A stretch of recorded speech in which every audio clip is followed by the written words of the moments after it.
Dans une région reculée, bien loin des villes et des lumières artificielles, se trouvait une forêt dense que les habitants appelaient la forêt des 1000 murmures.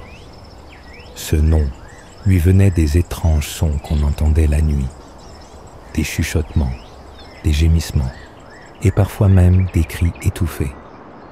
Les anciens disaient qu'aucun voyageur n'en était jamais revenu. Un groupe de jeunes passionnés d'exploration urbaine décida de s'y aventurer pour documenter la légende. Il s'agissait de Nora, une réalisatrice amateur, Alex, un technicien en son, et Julien, un passionné de mythes.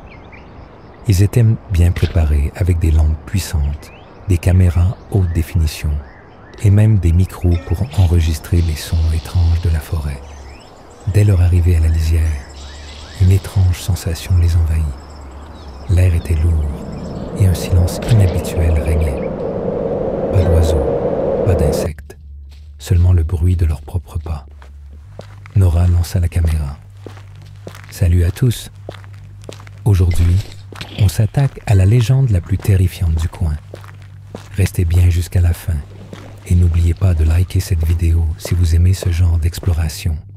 Allez, c'est parti. En s'enfonçant dans la forêt, ils commencèrent à entendre des bruits. Au début, c'était léger. Un froissement de feuilles, un craquement de branches. Puis, des murmures.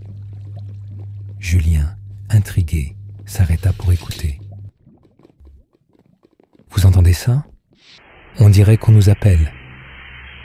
Ça doit être le vent, répondit Alex, bien que son ton trahissait son inquiétude. Les murmures s'intensifièrent.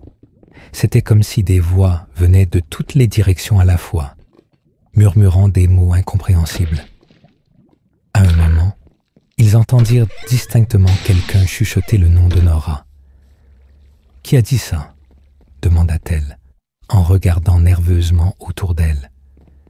Personne ne répondit. Puis, à quelques mètres d'eux, une silhouette sombre apparut, immobile. Alex pointa sa lampe, mais la silhouette disparut comme si elle s'était évaporée dans l'air. Malgré la peur qui montait, ils décidèrent de continuer. Ils voulaient aller jusqu'au bout pour prouver que tout cela n'était qu'une superstition. En marchant plus profondément, ils tombèrent sur une clairière où se trouvait une étrange cabane en ruine. Les murs étaient couverts de symboles gravés dans le bois et une forte odeur de pourriture s'en dégageait. « Ça doit être l'endroit dont tout le monde parle », dit Julien en filmant l'intérieur. À peine avait-il mis un pied dans la cabane qu'une porte invisible sembla se refermer derrière eux.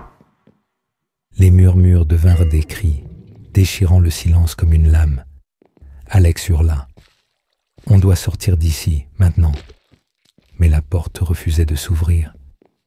Nora braqua sa caméra sur une vieille photo accrochée au mur.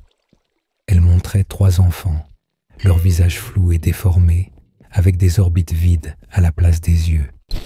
Soudain, les lumières de leurs lampes vacillèrent et tout devint noir. Ils entendirent des pas lourds, puis une voix grave résonna. « Pourquoi êtes-vous venus?